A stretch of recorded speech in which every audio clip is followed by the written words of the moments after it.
Where do the reports come from? Did you get an initial? One PodVader. That's football. Every angle of the NFL covered. All that kind of stuff, I get it. This, no question about it, is Next Fan Up. We're going to unleash hell here in December.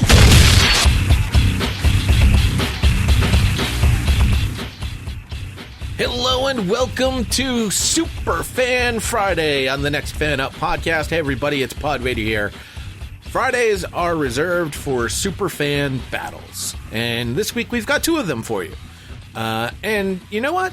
I'm not going to tell you much more about them because there's really not much more to tell you. We're going to take in-depth looks at individual games. We've got SuperFans that can provide that sort of insight, and so we will start with the Patriots and the Chiefs. I think I know this guy.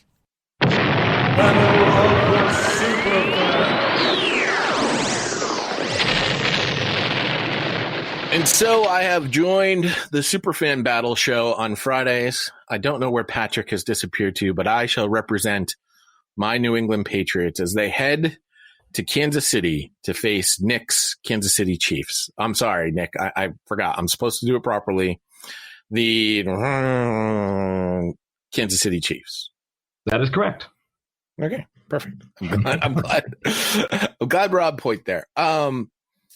The last time these two teams met, there was a different quarterback in New England, and the result is one that I think will probably be similar this time around, and that is a 23-16 victory for the Kansas City Chiefs. I think this game is going to be a lot closer than what people might think, and I just want to say I am on board with the Chiefs are in a different stratosphere after the performance they did to the Baltimore Ravens. But I do think the Chargers have provided a blueprint that other teams can follow. And I think that there's something there, and your team's a little banged up. Yeah, all of that's true. Before jumping into things, I just had one semi-useless stat in your honor I wanted to bring up here that I saw. I hope it's the same one I have. Maybe. James Palmer of, I believe, NFL Network tweeted this out that, so Bill Belichick has 306 career wins. Andy Reid has 225. I think they're both in like the top 7 of all time wins. But they combined for 531 career wins. And that's one win shy of the most like combined wins by opposing coaches entering a matchup in NFL history. That one was the 52 combined wins of Hall of Famers Don Shula and Tom Landry that played each other in Week 11 of 1987. Year I was born. Oh. And so it's interesting that this game is going to be one shy of the most combined wins on the field between two coaches, which means the next time the Pats and Chiefs face each other, they'll be tying it, which who knows might be in the postseason. But yeah, I mean, as you mentioned, I think these teams are going to continue to play each other close. One of in terms of the blueprint thing, there's a couple things there, and I've been thinking about this week. In that, to me, I think what we've seen in terms of how to beat the Patrick Mahomes Chiefs, there's really only two things that seem to have much effect. One is to be able to consistently get pressure with 4, which in the past the Patriots were able to do. I'm not sure with all the opt-outs and things like that if the Patriots have still the muscle and the talent up front to do that. But the second thing is just throw a ton of stuff at Mahomes that he hasn't seen before. Just stuff that you've as a defense, you've never ever put on tape, maybe not even practiced up until that week, and just throw weird looks that Mahomes is going to have to stare at for another half a second every time. I think there's fewer and fewer looks like that are going to really shake up Mahomes. He seems to be processing things faster and faster as time goes on, but we did see in a couple first halves of football, at least against the Pats, that Belichick was able to scramble his brain a bit. And I think he's maybe the only coach left in the NFL that has a really strong chance of still doing that. And let me just say, as we continue to jump right in, that I was wrong about Patrick Mahomes quite clearly. And what's weird about it is that I still see him doing things that he has no business doing. I still see him making throws that if it was any other quarterback, you go, don't ever do that ever again. And he still gets away with it. And I don't want to put it in a gets away with it type of phrase, because it's not that he's getting away with it. He's actually completing something that's not supposed to be completed. And that's what's most amazing about the being that is Patrick Mahomes at quarterback. And as we see this new age of quarterback rise in the NFL with Lamar Jackson and Deshaun Watson and some of the other young stars that are starting to emerge, no one is at Patrick Mahomes' level at this particular point in time. Yeah, I don't think so. I mean, people will say that, like, well, look, he fell into the perfect situation, and I think that's true. And maybe if you throw Deshaun Watson in for the Chiefs, he's roughly as effective. But, you know, I mean, those sorts of hypotheticals aside, I think it's the question has been answered completely. And you know, as you mentioned, I mean, Mahomes routinely does stuff that we've just never seen on a football field. I mean, maybe like once or twice in a quarterback's life will he pull off some sort of a magic trick throw like that, and it just become like a weekly thing for Mahomes. And the fact that I think it just real, especially in the last year, the fact that he's gotten his legs involved in his play a lot more just makes it so much harder. Like we saw when the Chiefs really struggled mid-season last year, that was when he was banged up and couldn't really run on that injured ankle, and they had injuries on the offensive line. And even when he got, like, the last loss that the Chiefs had was against the Titans on his first game back from the injury, and he didn't really want to run on both his hurt ankle and dislocated knee. But since then, like, once he has that to his game too, where he can be a threat when there's rushing yards there, and you have to account for him in the red zone on option plays and things like that. Like, then it's just there's just no defensive answer really for him. Especially with just all the different complements of weapons. It's frustrating from a fantasy standpoint because as you know, prolific as the offense is, you kind of don't know whose number is going to be called exactly, other than, you know, Tyreek and Kelsey are both going to be good starts, but like having both Sammy and Hardman on your team, it's just like, who knows? Like, one of these guys is going to score 20 points, the other one's going to score 0. It's so matchup dependent. They just have all these different tools on their belt. And which of the two? Let's put a sticker right there, and which of the two did the Patriots neutralize, or at least attempt to neutralize the last game? Was it Hill or Kelsey? Because I still think that their strategy is going to be doubling Hill with the second corner in either J.C. Jackson or Jonathan Jones or Jason McCourty with Devin McCourty, and putting Stephon Gilmore on the second receiver, who probably is going to be McCole Hardman. I think Sammy Watkins is out for this game, is he not? Or is he expected? He played last week. I thought he was definitely going to miss some time with the concussion he seemed to take in week 2, but he still played on Monday Night Football, so I would assume he's good to go. And then what they've been doing this season is Juwan Williams, their second year corner that they took in the second round last year, has done a really good job of neutralizing the tight ends. They basically made him a new position, tight end corner, however you want to describe that. His sole job is to play man to man with the tight end, and he did a phenomenal job on Darren Waller, and he's neutralized the other tight ends all season long. And so I have a feeling Travis Kelce is going to have a long night with Juwan Williams. So that's sort of how I see, from a secondary standpoint, how they're going to attack your wide receivers. But why I go back to Mahomes is there were 2 plays in the Ravens game.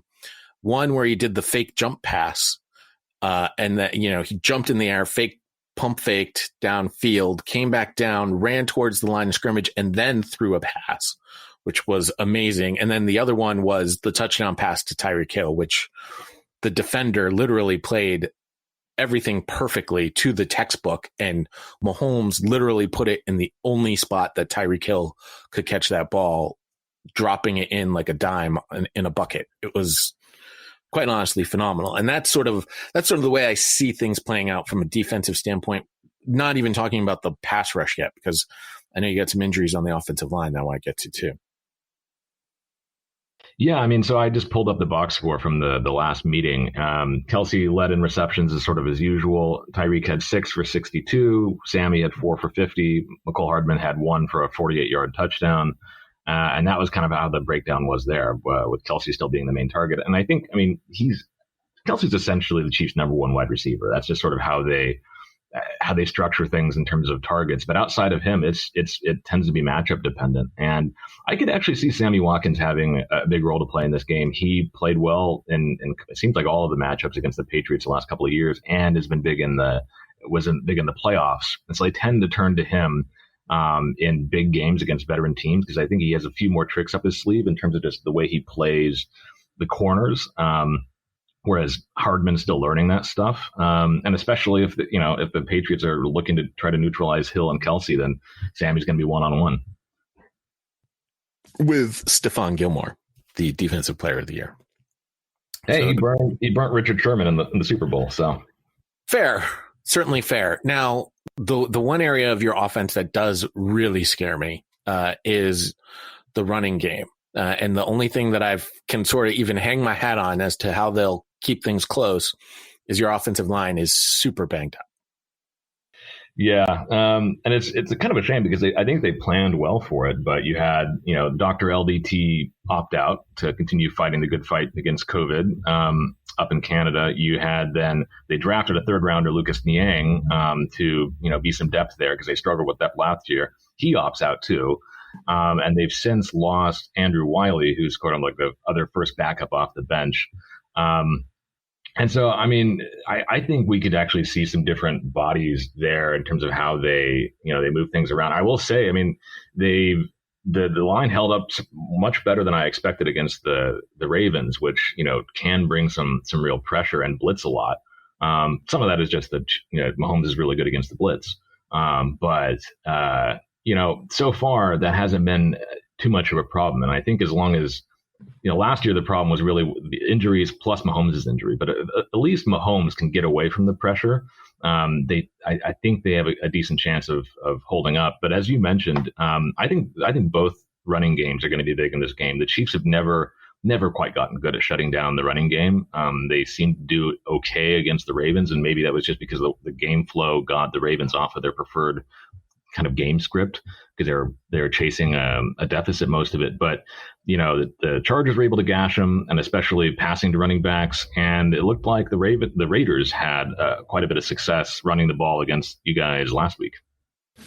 Yeah, the running situation. So as I mentioned, Jawan Williams has got this new tight end cornerback role, which takes away a linebacker, and the Patriots are essentially playing with only one linebacker on the field, and that's Juwan Bentley. The problem is Juwan Bentley is really slow. He is not a sideline to sideline type of middle linebacker. He's a big thumper, plug the hole type of linebacker. And so he's really playing out of position quite a bit. He's just not fast enough to cover that running back coming out of the backfield. And Clyde Edwards-Helaire I think he's pretty fast. The other thing is with this new alignment, they've got guys like Lawrence Guy, who has performed admirably in the past, who isn't really playing that well this year at all. But these other guys in Derek Rivers and Shalik Calhoun and Chase Winovich and Dietrich Wise, who are starting to come into their own as pass rushers, but they're always that half second late. And I'm sure this happens with you when you watch a game. You're like, oh, if they were just that half second earlier, he wouldn't have thrown the ball. It's just always like the quarterback gets rid of the ball right before they get to him. So they're getting the hurry. But if you hurry Mahomes, you mentioned it, he's gonna scroll out and he's gonna take it himself for a run. And Juwan Bentley's going to be too slow to catch up to him to stop that sort of play. Or he's going to be able to get that ball off rather quickly and make a throw that you've never seen before because it's not supposed to happen, and it just happens because he's that talented of a quarterback. And so that is definitely where I think the weakness is. And you talk about the Patriots running game. There's talk that they might get Damian Harris back, who had a really good camp, whatever camp was this past season. And Sony Michel had a breakout game against the Raiders with 2 big runs. And JJ Taylor is an undrafted free agent who seems to be a nice little spark plug. And then Rex Burkhead, filling the James White role last game, had his best game as a Patriot, which was rather surprising. The thing is James White going to be back this week? the tragedy that has occurred in his life, we don't know, but that is the game that I would definitely circle and be like, watch out for James White in this particular game. Because typically, historically, when we see a player come back to the game after a family tragedy, they usually have a pretty good game. And so I would expect that sort of boost, but I don't know if James White's going to be back this game, but there's certainly a litany of guys that can run. And that doesn't even mention Cam Newton, who's running like Lamar Jackson. Yeah, and it'll be interesting to see how the Chiefs try to match up on that, because, I mean, they're kind of similar to how it sounds like your linebacker core is, in that they have their main kind of veteran starters are all on the slower side and more kind of thumpers in the run game. And they drafted a guy who started finally getting some more snaps last week in Willie Gay as a faster, more athletic, 3-down linebacker.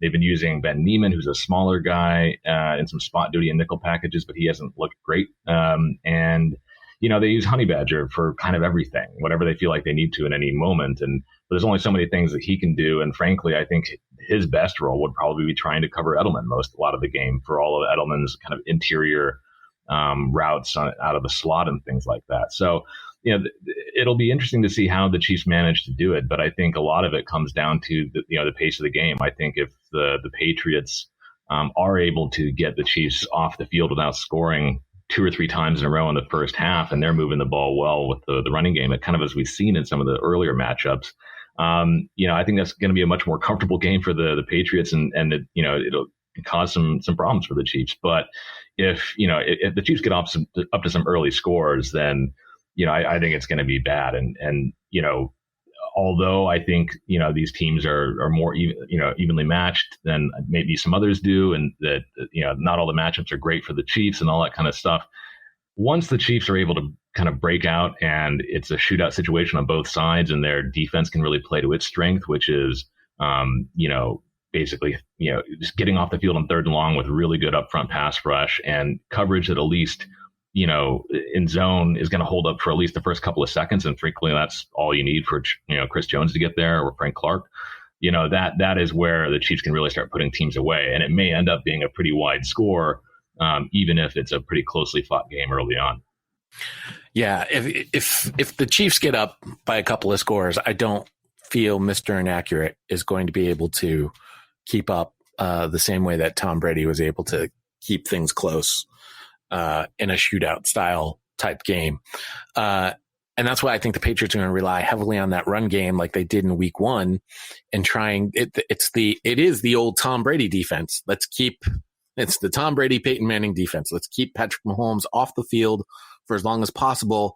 But you got to make sure when you do that you come away with points, because if you don't, he's going to come back. It's going to come back and bite you, and you're not going to be able to keep up at the end of the day. So that is 100%. Let's see. Do I have an X factor in this game? No. I mean, I'm not a big believer in N'Keal Harry. He seems to be a first round bust to me. Damiere Byrd, he's too inconsistent. In some games he shows up, in some games he doesn't. But I think a lot of that has to do with the lack of a preseason at this particular point. Didn't have enough time to really build any sort of chemistry with Mr. Inaccurate, even though they used to be teammates in Carolina. I mean, Julian Edelman is going to get his, even with Tyrann Mathieu. I'm not saying that he's going to light him up, but he's going to be able to make those few plays that he's going to need that are needed for the Patriots. But at the end of the day, I see this as being sort of a low scoring slogfest that the game will be over before, the people waiting for 60 minutes aren't going to have to wait very long. It's going to be 23-16, just like the last game, with the Chiefs coming out as victors. Yeah, I think it'll be tough to keep the Chiefs down in the low 20s. I still think the Chiefs score, we'll say 27, and it'll be 27-20.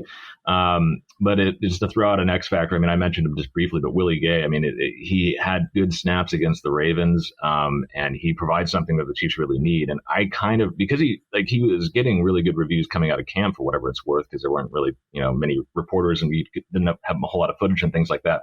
And so just given that it was such a position of need, I think a lot of people were really surprised they didn't play him more in the first couple of games, while a lot of later round rookies were getting a lot of snaps. And my conspiracy theory with that was always that they were kind of saving him. They didn't want him to put too much tape on how they were going to use him out there until they had a couple of these bigger AFC matchups. And so maybe we see a lot more usage of him. And I certainly think that would be positive. If he can actually show to be like a really good move linebacker in this game, that's going to go to a long way to winning it and really just having strong defense for the rest of the year.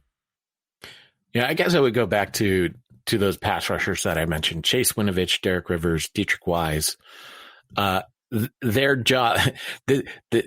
Stop me if this is too elementary, but if they can hurry Mahomes and keep him in the pocket at the same time, and let the Patriots secondary do their work, that'll be what will be the thorn in Mahomes' side. The problem is, I don't think they can do that, but that would be my X factor. If they can do it, that will be why the Patriots pull out a victory, steal a victory in this game. But I don't think that's possible.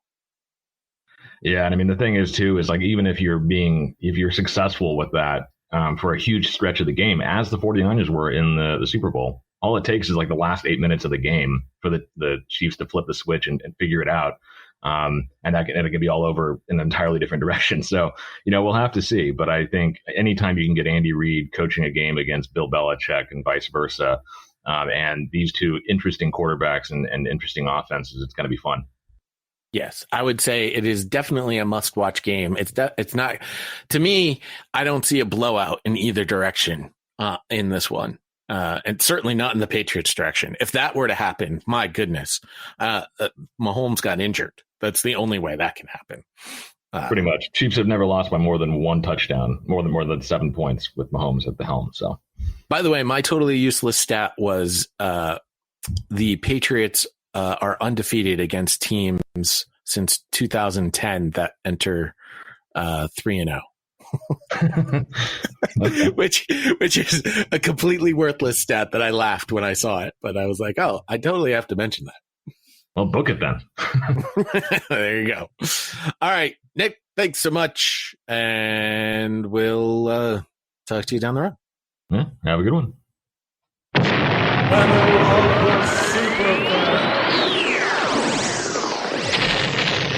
It is the Ravens versus the Washington football team. I'm stepping in as moderator for this particular SuperFan battle because Neil asked that this was not called a battle, but too bad it is. The Ravens are the third-ranked team in our power rankings, and the Washington football team is the 27th ranked team in our power rankings. Don, our Ravens superfan, is here.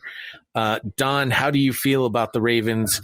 They were number one last week, falling 2 spots after being, I don't know if embarrassed isn't the right word, but certainly outclassed, outmatched by the Kansas City Chiefs. Humbled, yeah, that's the way I would put it. Yeah, if they were going against different teams, I think they may still have a stumble this week. Just coming off of that just a real humbling loss that they had to the Chiefs. I mean, humbling outclass, I think it's all appropriate. Thankfully, they're facing Dwayne Haskins and the Redskins. No offense, Neil. But that's a time to get right. I still think we'll go into it more. I still think the Ravens definitely have some issues that need to be corrected if they can be, at this point in the season. But we'll go into that in a little bit. Neil, your Washington football team losers at Cleveland last week. I mean, it was a great story, that halftime rah-rah speech against the Eagles, but since then, the real Washington football team has stood up. Oh, yeah, absolutely. I mean, it's clear after these 3 weeks that nobody really needs a rah-rah speech against the Eagles because they're terrible. No, come on. Let's be absolutely clear here. When you look through the schedule in the start of the year, you think, great, play the Ravens. Although let's also be clear that to call it a rivalry is quite a stretch. There's no rivalry here. The Ravens are playing a different sport than what most of the time. The question, Jay, come on. Washington are miles away from where the Ravens are. And what do you want to do? Do you want to play the Ravens? You want to see them getting humiliated the week before, so they're actually super angry coming in? This could be one of my more embarrassing nights of the year. And let me tell you, I've had some embarrassing nights in my life. Well, to give you just a little brief glimpse of hope. Don't want hope. No, thanks. Washington has won the past 2 times against the Ravens. Yes, they have. And last game was in 2016. They won 16-10. And the last game at Washington, the Washington team came out 31-28 in overtime in 2012. I was there for both of those. Yeah, it was definitely a bad drive home after those games. Yeah, I remember the 2012 one for sure.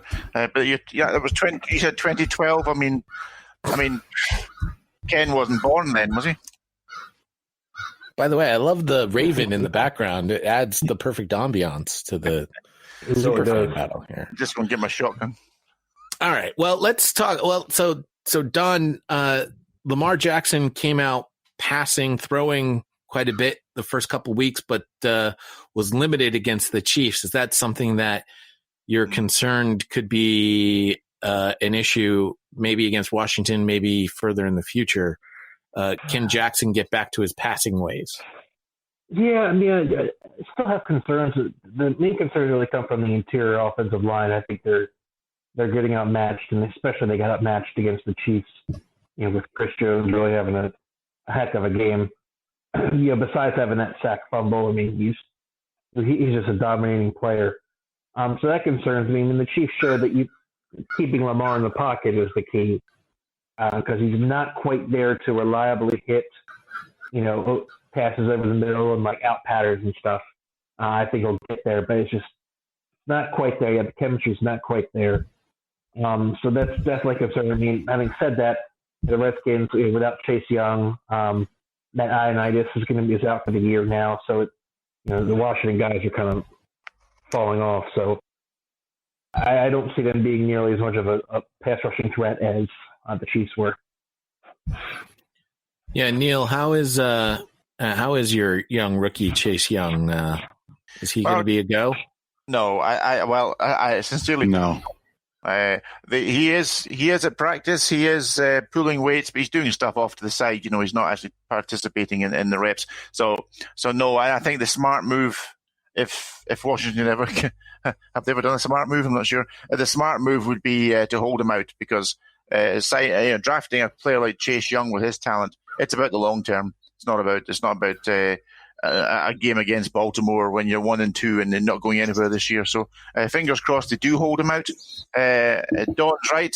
Matt Ioannidis is probably our next best pass rusher, and he's gone for the year, sadly, for a terrific player. He's been for us in the last few years. But yeah, Montez Sweat's coming on for sure, and has played really well this year so far. I've got Kerrigan and Allen and all the rest of it, Payne. But I think he's right. I don't think we'll see the level of pressure that Kansas City managed to get on Baltimore last year. The one question I would ask Don about his offense is the visible frustration that Jackson showed on the sideline in Monday night's game. Something quite unusual to see from Jackson, and I wonder, is that just a one-off for that particular game where he struggled, or is there other signs there that maybe he is struggling generally to pass the ball? I've seen it a little bit before from him. I mean, he's had so much success early on. He's very emotional. He's very vocal either way, which I like. Coming from Joe Flacco, who you could never tell what was going on with him. So I like the passion. He's not a guy to be really yelling and criticizing his teammates, which I like. But I mean, he had 97 yards passing in that game, and he should be frustrated. And he does take it personally, and all he cares about winning Super Bowls, which is what I like to hear. It sounds good on paper.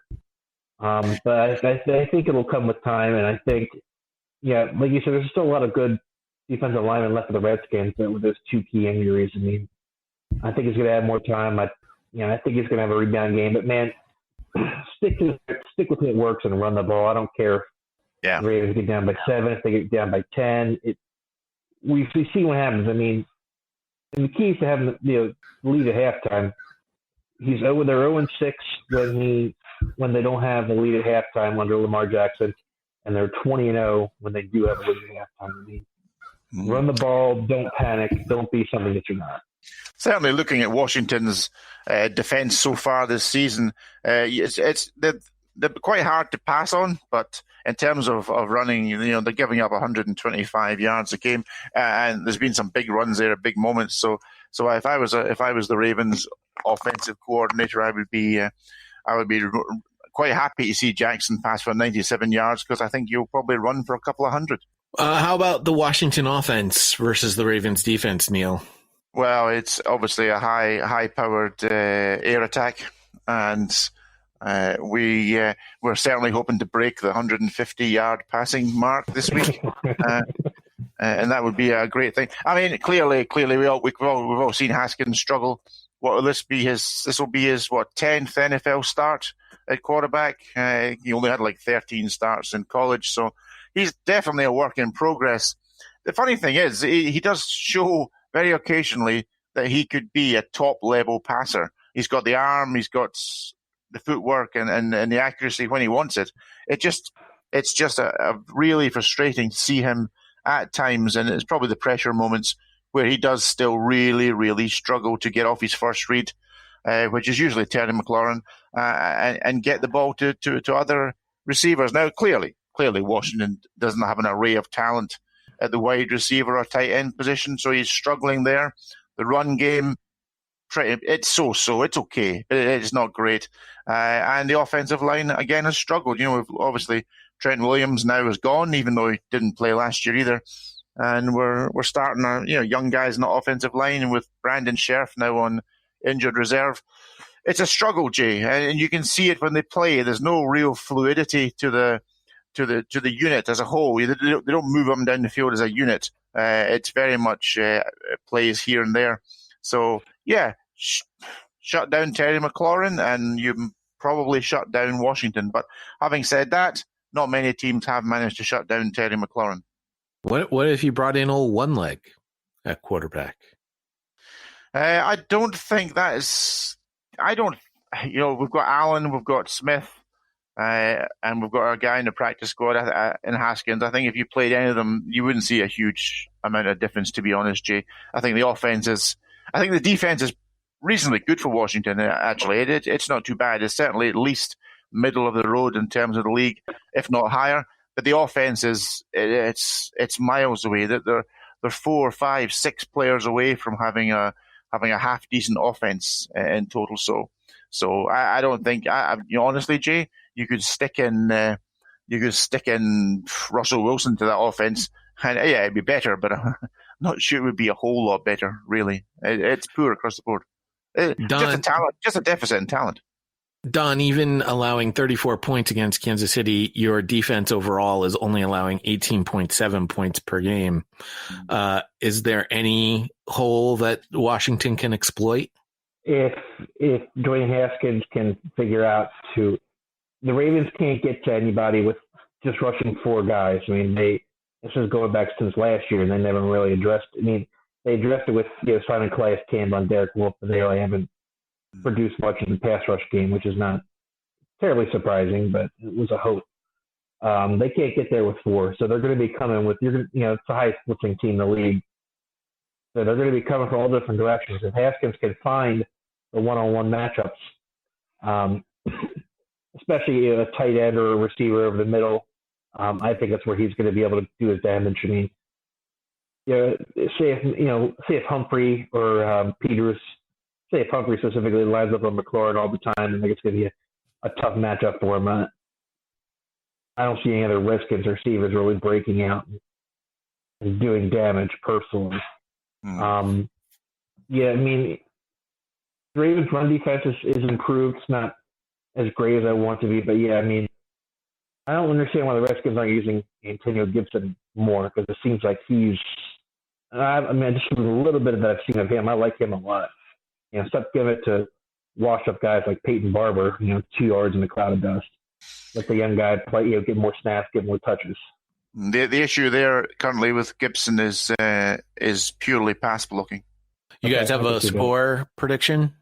I try not to think about it. I would say, on a serious note, I think if Washington puts 17 points on the board, I would be delighted. If there was 17 offensive points, so I would say something like Washington 17, the Ravens somewhere in the region of about 35 to 40 points. Yeah, I was thinking 31-13 Ravens. Yeah, 31-13. I think it's reasonably close going in the fourth. But, the Gus Bus gets going again in the fourth, and Ravens pull away. I think that's fairly generous on your part, Don. But, yeah, I think certainly I don't see Washington reaching 20 points, and certainly Ravens 30-plus. Yeah. So you guys are telling me I was smart to start the show with my SuperFan battle with Nick, because this game is pretty much a lock for the Ravens. Oh, it's a lock for the Ravens. Yeah, it's going to be a long travel time. It's about 45 minutes stadium to stadium, so it's going to be, they could have some travel woes, so we'll see. All right, thanks, guys. Road down I-95. All right, thanks. Good job. Actually, good luck, Don. Good luck. 45-mile drive. It's not that far. Yeah, I just couldn't resist. I had to make myself a big part of Superfan Friday. So there you go. If you liked what you heard, hey, tell a friend about us. We're everywhere great podcasts can be heard. You can share it with them, on social media. Feel free to send a post talking about how much you love the Next Fan Up podcast at NFU Podcast on Twitter, on Facebook, facebook.com/NFU Podcast. We'll have all the Doc's recipes over there as well. And of course, you can always send us an email, nextfanup@gmail.com. We'd love to hear from you, hear some feedback. So, hey, till next time, I know we'll be back again Tuesday with not a week 4 recap. Good luck to y'all in fantasy and whatever else you might be doing regarding the NFL. And there you have it. Dear friends and colleagues, saying goodbye is never easy. I believe we can all feel proud of what we have done together. And through it all, you have maintained your professionalism and commitment and remained true to the spirit of the Charter. That principle. We go out, we hit people in the mouth.